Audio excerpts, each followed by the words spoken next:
All right, your Cossack squat. This is another squat variation that focuses on a little bit more of that lateral transfer. So you can do this exercise at home or at the gym using barbell, dumbbell, kettlebell. So all the same variations and options that you would have with your standard squat, just working on a couple different elements. If you're using a barbell, you do need quite a lot of space beside you. So space is a factor for that barbell variation. So much more likely to be done at the gym, the barbell variation. And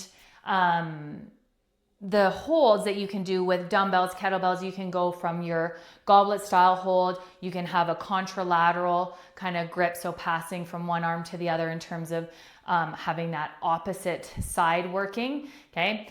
So there's options there. You can hold the weight up goblet style, like I said, or have it lower down. Many different variations of this single movement action. So the foundations of it, sometimes body weight is even enough.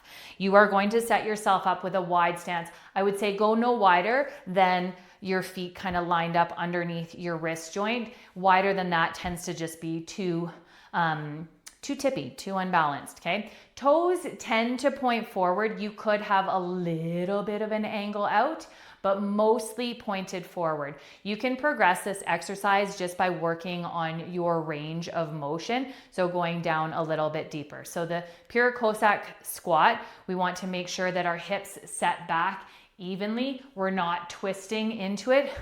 There are twisting variations, but the pure is we shift over to one side and we're lowering down. You can kind of lift your torso to get up, to get your hips a little bit lower, to get a bit deeper into that deep squat action. And that outside foot, you are driving into the big toe mound to bring yourself back upright. So good for transfer of weight kind of skills. Some common mistakes when you're doing it, rounding your spine, okay? One common mistake. Another common mistake is, lifting that heel up. You might also have the knee dive in too much.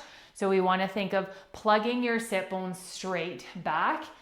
If you want to have a little bit more glute emphasis on this glute that's on the bent knee side, you can, just like your B stance options, you can just ever so slightly hug that hip crease back. That might kind of drop through the shoulder. I'm not letting it drop into the hip though. So it's just a little bit of a favoring of that hug back on the working side. Okay, I'm going to show a couple different hand variations. Like I said, you can do it with the barbell and you would have that at a squat rack. Okay, but for the goblet hold, we're going to come down, drive up, and then over to the side, drive up. You might start with the weight when it's heavier, a little bit lower, drive up. And this, the shoulders can be a little bit more protracted, as in like a sumo squat kind of variation, okay? And then finally, maybe you're holding in that contralateral side. So like I said, with that little extra glute focus, and you can transfer as you go from side to side.